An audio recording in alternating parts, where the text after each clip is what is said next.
Welcome into the PHNX Daily Bet Show, brought to you by the one and only DraftKings Sportsbook app, America's top-rated sportsbook app. Bet just $1 on any NFL team to score a point in their game, and if either team does, maybe you can get our logo on the top of the screen if possible. And if either team does, you get $100 in free bets using the promo code PHNX when you sign up. I'm joined by Leah behind the Mac, who's sleeping on the job today, and also Johnny Venerable. Hey, Johnny. Some elite facial hair going on in this program here on a Monday. Yeah, you look great. Thanks, bro. Leah, welcome back. I was just about to say it's great to have you back, but I'll take that back. We missed a graphic. You'll get one of these. I usually give these out to Shane. I wanted to start this show off with a simple tweet that I'm sure a lot of people saw, but it's very true. Is any NFL team good besides the Cardinals? I know one. The Cardinals are good, yes. Besides that, it seems, especially for the AFC, it just seems like every time you think a team is on the up and up, they fall apart. I know two, actually. I think the Chiefs are going to win the AFC. They look good. But other than that, I don't know. It's Buffalo's hugely fraudulent. I think we've seen now that their run of success maybe capped off last year. That's a franchise a lot of people forget before Josh Allen made his leap. And McDermott's a good coach. They're a dumpster of a franchise. I think the AFC, to me, you've got riddled with flawed teams, and you're right. Kansas City's going to get right. Nobody is a serious challenge to them, especially if they screw around and get a couple home games in the playoffs. I think it's way deeper in the NFC when you talk about Brady. You just say the names, Brady and Rodgers. That's who the Cardinals are going to have to compete against to get to the Super Bowl, and then eventually probably play Mahomes. So it's that age-old adage, if you want to be the best, you got to beat the best. And thankfully for the Cardinals, they have the easiest route, I think, remaining to get the number one seed. I'm discrediting the Rams at this point, the Cowboys. I think they're playoff teams. Cardinals are on a different level, but they got to slay some quarterback demons in the postseason to earn their first championship. And kind of going with that same thing, the underdogs against the spread this year are 85, 63, and 1. And God. 10-point underdogs straight up are 4 and 17. So that's a pretty crazy number when you think about pretty tasty 10-point underdog. And then 10-point underdogs against the spread are 10, 10, and 1 this year. So it's just a weird one. Especially I just keep going back to the teams that go in front in the AFC and then lose to the Texans like yesterday, or the Jets are just bad teams. It's just, I don't know. The NFL is really weird this year. I maybe the crowd's coming back as the thing. Maybe just I don't know. I don't know what it is. But it makes our jobs a little bit harder, but a little more fun, I would say. It's not hard for me. It might be hard for you, but I feel Johnny, like I am in a pretty good groove now. Pull up Johnny's picks from Friday. I don't know if we have those. Yeah, nice. Whoopsies. Make my job a little bit easier. Okay. The Packers blew that game, and the Jaguars look like they're ready to be done. That might be the last time, sad as it might be, that I jag off until next August. Just about to say, you need to stop jagging off. It's affecting your family life and everybody at the office. So I think it's affecting my family life. I probably won't jag off again until I'll probably bet the Jaguars in preseason football August of 2022. That's probably where I'll be at. All right. I love it. Well, we got an interesting one tonight, at least. Hey, where are your picks? Wait a minute. Do you want to show all of our picks? We can do that. I want to see how you did yesterday. Yeah, let's see them. Pull up my picks. Titans, no. The Seahawks, you told me that. That was a lock the day before. No. Chiefs -2.5, yes. So we'll take that, and then pull up Johnny's props. So each went 1 for 3. No, and first touchdown. That one hit finally after we've been trying. Not finally. Yeah, Johnny. What do you mean? No, I'm saying this is a good thing. We have taken that same exact prop 4 times this year because of our reasoning. I watched the show again. That was a condescending tone. Finally, your prop. Finally. No. Finally. I'm sorry that plus 850 props don't hit every week for you. Johnny, listen to me. I said finally that prop hit because we have both picked Jalen Hurts' first touchdown multiple times. I'm saying that prop, not your prop, that prop. We have both picked that. you look like an old man outside of a gas station that's going to buy me cigarettes when I was 17 years old. At Circle K. Yeah, but we have both picked that Jalen Hurts first touchdown prop like 3 or 4 times this year, and it hadn't hit. But our reasoning has stayed the same, and it finally worked. It was an RPO, little jukey jukes, and he got into the end zone to cash out your plus 850. So bravo. You can pull up my props now. David Montgomery did go under at 17.5 rushing or receiving yards. He only had 1 catch for I think 9 yards, and then CEH Damian Williams had a perfect opportunity to do that, but unfortunately Travis Kelce stole that on a rushing touchdown. Direct snap. And then we go to Johnny Jackpot, which of course hit. I think that total of course finished at 38 or something. So that was nice. And then you can pull that off now. That was gross. That was the best. Shane and I watched that at lunch with Leah, and it was so great when the Browns blew it. So no excuses here. That sucked. However, 13-0 lead, and then they didn't score. I don't know what to say. They did play well, and then they just got content and started running the ball. Whatever. It happens. The Diefenlock will continue to move forward. Johnny, I think we both went, let's see, 3-5. I think we both went. I had a better record than you did. Okay. Because I won my jackpot. We both went 1-3 in our picks. Yeah. And then did you hit both your props? No. So I went 2-6. You went 3-6. Good job. Yeah, that's right. 50%, baby. We love that. Okay, let's get on to Monday Night Football.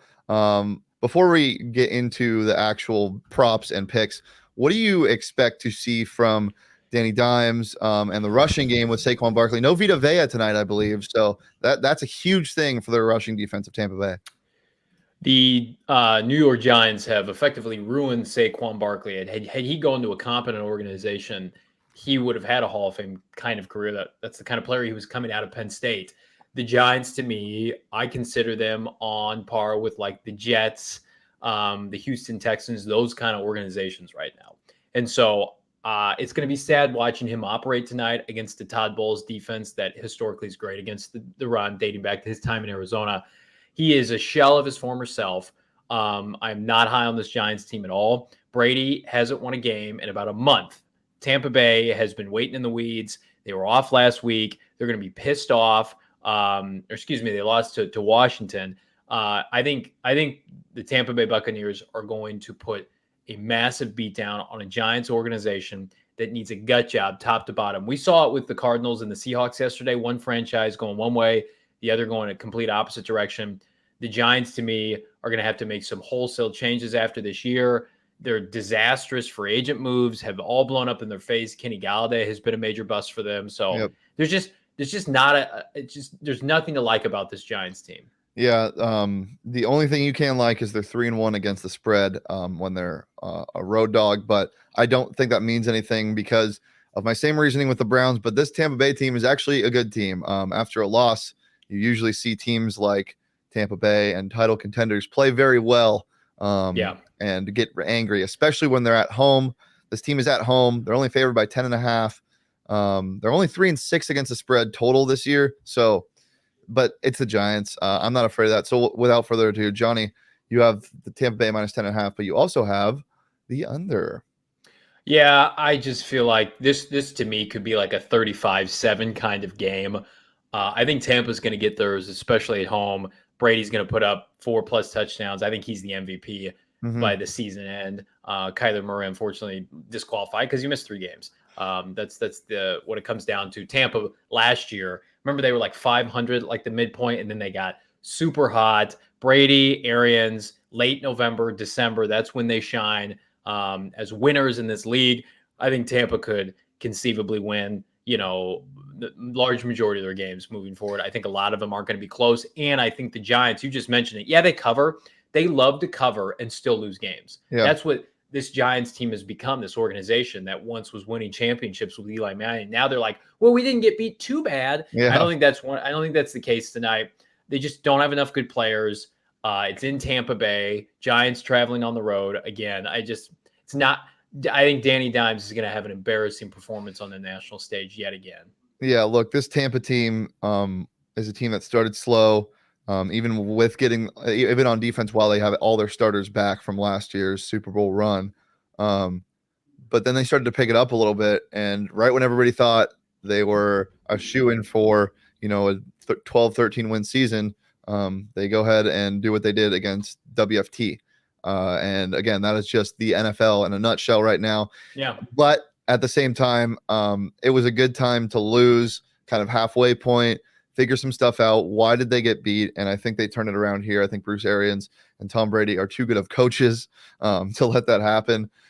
So yeah, I see this being a pretty big turning point. But I have Tampa Bay minus 10.5, but I got the over just because this Giants offense is a little bit better than what people think it is. Obviously, they get Saquon back tonight.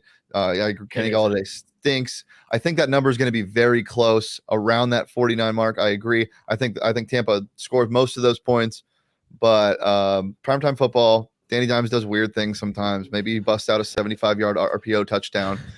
You just never know. Brady's got 27 passing touchdowns this year. Mm-hmm. Danny Dimes has 8. Like that, if that doesn't just give you a microcosm of the game, something called Devin Booker is the Giants' leading rusher on the year. It's not Devin Booker. Not Devin Booker. What did I say? That'd be crazy if it was Devin Booker. Not Devin Booker. Devontae Booker. Yeah, I'm sorry. that'd be cool though. That would be cool. He probably could play football. And then Kadarius Toney, who I really liked out of Florida. And one of the Cardinals to draft him. He's an electric playmaker. Yeah. He does not deserve this Giants organization. I feel like I low-key feel bad when players get taken by organizations like this, and you just know that they're going to fail because of the infrastructure, right? Dude, and so I'm like, come to the Cardinals because you'll have success. I feel bad for Sterling Shepard. That man has had a great year when he plays. And yeah, he's just stuck there. They have some okay receivers. Evan Ingram, Sterling. No, it's not a talent problem. It is a head coach, GM, quarterback problem. Their general manager is a dinosaur. He'll be out of football in a year, that being Dave Gettleman. Yeah. It's laughable because the Giants are one of those organizations that feels superior to everybody. We're the Giants, right? We put up our nose at like the Cardinals of the world. And then you look at the record, they have one of the worst records in the NFL for the last half decade. It's hilarious.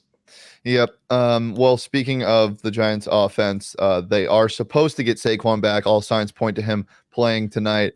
Oh man. So what? I just don't want to see him go down anymore. Yeah. For this terrible team. Yeah. You don't deserve it, Saquon. So if he does play, I got a prop for you guys. The over-under on his rushing attempts only set at 11.5. I think he goes around the 15, 16, 17 mark tonight. If he does play, I think DraftKings is accounting for them to have some load management kind of situation, easing him back in. I think he runs a lot. And then, you know me, I got to go quarterback rushing yards. This one is so fun. Tom Brady over 1/2 rushing yard. He just needs one QB sneak. Last 2 games, he's had one rushing attempt for 2 yards each game. You saw him scramble in that game against New England for a big pickup of like 6 yards. It's just such a fun thing to bet on because it's a coin flip. If he decides to run, he runs, and if he doesn't, then you lose. It's just a fun thing to do. So give me that over 1/2 rushing yard all day, every day. Johnny, I know you got 3 tasty little nugget props for us. What are they? I do. I like a lot of props in this game. Danny Dimes, I think he's got multiple interceptions en route, so take the over at -170. Tom Brady easily surpasses 300 passing yards. He's about to eat on this vulnerable Giants back 7. Old, slow, practice squad level players. And then I like Chris Godwin plus 800. Gronk's coming back.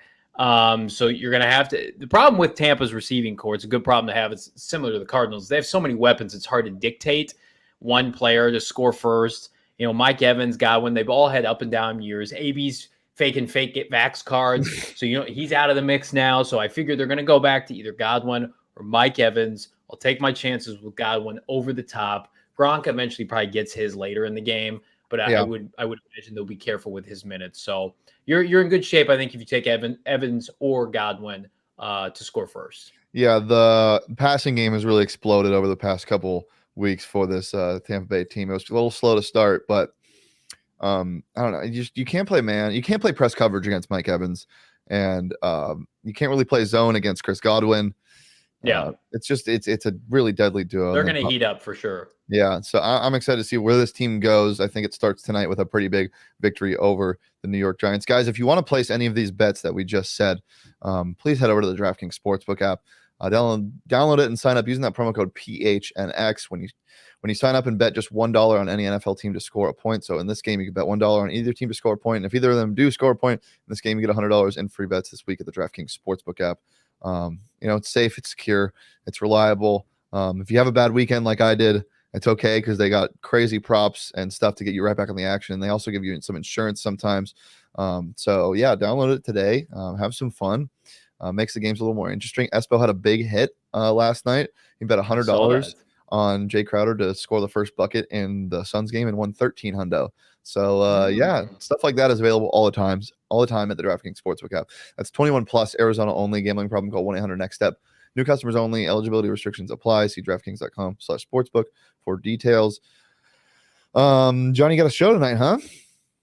I do. PHNX Cardinals live with myself, the returning Cheerson Susel, and of course, former Cardinal great Frank Sanders. 5:30 p.m. tonight. Tune in as we recap yesterday's really historic victory at Seattle. Talk about what the Cardinals need to do to get right in the bye week. If you can get right at 9-2 for a home stretch playoff push that looks at them as the number one seed right now in the NFC. So a lot to talk about. Again, 5:30 tonight, PHNX Cardinals live. Cheerson, Frank, Johnny Venerable, and of course, check out all of my content at gophnx.com, as well as many of my talented peers. I got an article right now posted this morning about Colt McCoy and his prominent status within the Cardinal backup quarterback hierarchy, and the fact that the Cardinals do win a Lombardi Trophy this year, their first in franchise history. McCoy will have played a significant part in that. So lots of good stuff. Definitely, yeah. If you haven't yet, go check Johnny's stuff out. He does some great stuff, as well as everybody else that writes for PHNX. 1:30. It's rivalry week, baby. Sweet merch available at the PHNX locker, by the way. Yes, it's rivalry week. 2 p.m. on Saturday, ASU and U of A play. So this week's edition of the Phoenix Sports Podcast will be all about ASU and U of A. It's myself, Michaela Perkins, Saul Bookman, and Mike Luke. 2 ASU versus 2 U of A. It'll be fun. That's at 1:30. Studio. Look out. It's at 1:30 here on the PHNX Sports YouTube channel. You can follow Johnny at Johnny Venerable. You can follow me at Shane Deef. You can follow our PHNX Bets account at PHNX_bets. Get that follower count up, baby. Share it with some friends. Create some burner accounts. PHNX_sports is across all socials. Leave a like on the video. Subscribe if you haven't. Turn those notifications on. And if you're listening on audio, leave a nice review. Thanks, guys. We will see you back here tomorrow. I don't think Johnny will be here, but Johnny, are you going to be here tomorrow? Yeah. Okay. Well, we'll see you tomorrow. Because it's Tuesday, and you know what Tuesday. I'm in studio tomorrow for Guess the Line, sucker. I won't be. Maybe we'll have our roles reversed. It's my day off, Johnny. I've worked 9 straight days. I can't do this anymore. You haven't worked at all. I've never seen you. Monday to Friday, every day at 12. We'll be back at noon tomorrow, and peace.